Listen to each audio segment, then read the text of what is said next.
Zaman sekarang, kebutuhan dasar bukan cuma sandang, pangan, dan papan, tetapi juga pendidikan.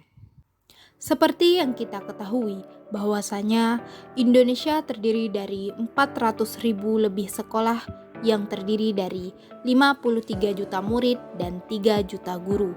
Tapi sayangnya, kita juga salah satu negara yang memiliki performa pendidikan yang rendah.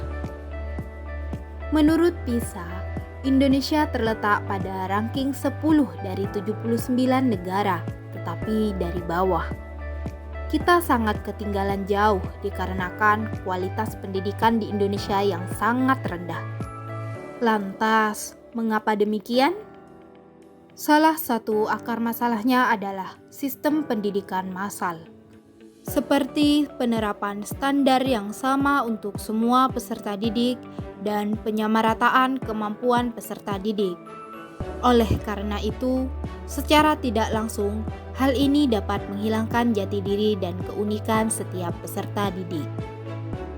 Saya Sheila Mary Anggraini, mahasiswi PPG Prajabatan Gelombang 1 tahun 2023 akan mempresentasikan kampanye praktik baik penerapan scaffolding pada ZPD sebagai bentuk upaya mendukung atau memfasilitasi peserta didik berdasarkan kemampuannya.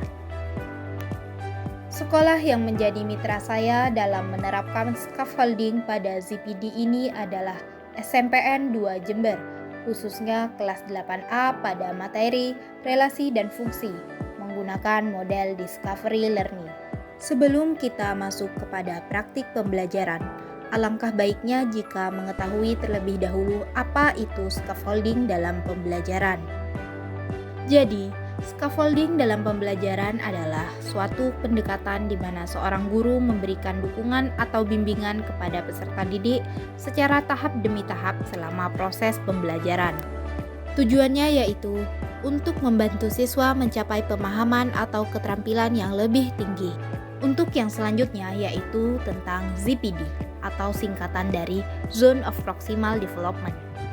Jadi, ZPD merupakan rentang untuk mengetahui batasan di mana siswa tersebut dapat memahami suatu konsep secara mandiri atau di mana siswa tersebut membutuhkan orang lain yang lebih berpengetahuan untuk mengatasi kesulitan yang mereka alami.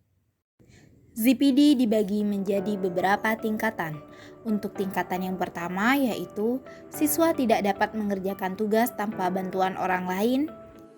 Untuk tingkatan yang kedua, yaitu siswa dapat mengerjakan tugas dengan bantuan orang lain. Sedangkan untuk tingkatan yang ketiga, yaitu siswa dapat mengerjakan tugas tanpa bantuan orang lain. Tujuan dari penerapan scaffolding pada ZPD ini adalah mendorong pertumbuhan kognitif dan keterampilan seseorang melalui bimbingan yang sesuai dengan kemampuannya.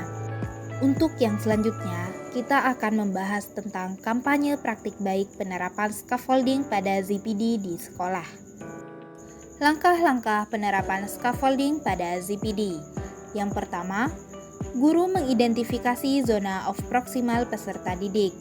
Yang kedua, guru mengelompokkan siswa berdasarkan tingkatan ZPD yang sama. Yang ketiga, guru menyampaikan materi pembelajaran.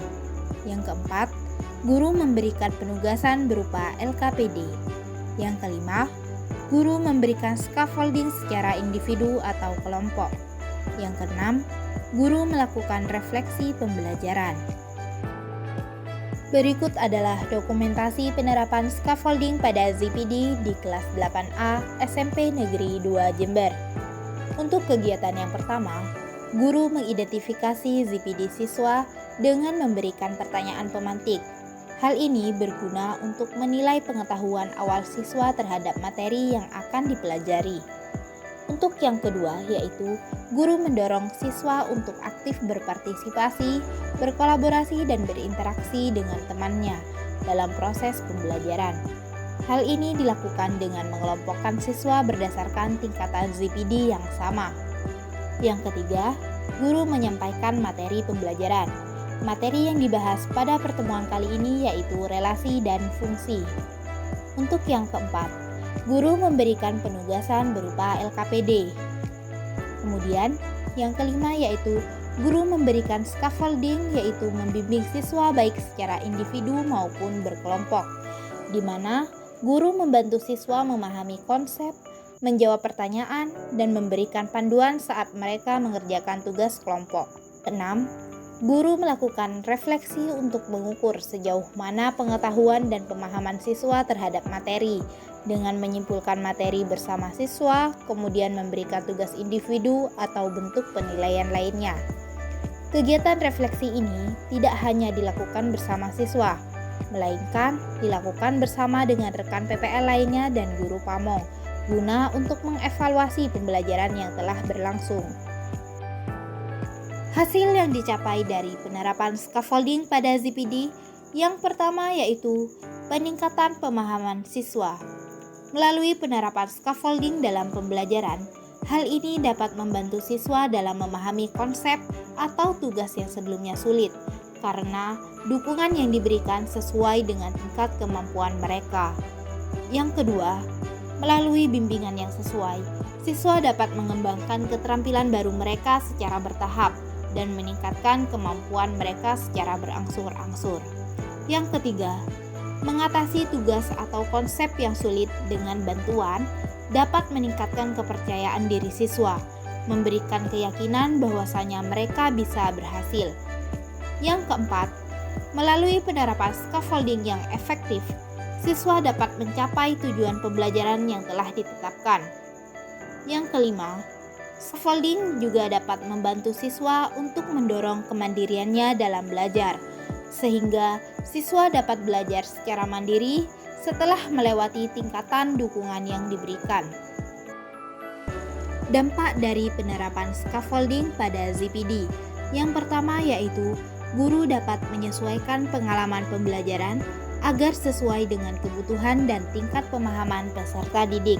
Yang kedua yaitu dengan memberikan dukungan yang sesuai dengan zona proksimal pembelajaran peserta didik, guru dapat meningkatkan efektivitas pembelajaran dengan memastikan bahwa materi yang disajikan dalam tingkat kesulitan yang tepat.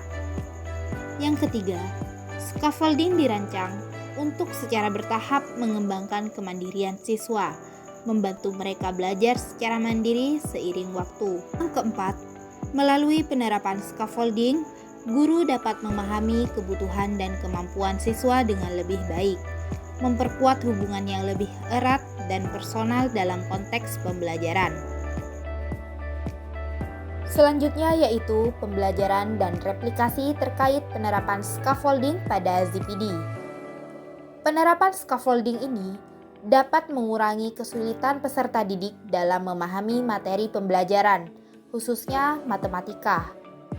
Replikasi ini juga dapat digunakan untuk mengevaluasi efektivitas scaffolding dalam meningkatkan hasil belajar peserta didik. Penerapannya dapat dilakukan dengan mengukur kemampuan peserta didik sebelum dan sesudah penerapan scaffolding dengan membandingkan hasil perkembangan belajar siswa yang telah diberikan scaffolding. Demikian hasil dari kampanye praktik baik penerapan scaffolding pada ZPD. Semoga bermanfaat. Wassalamualaikum warahmatullahi wabarakatuh.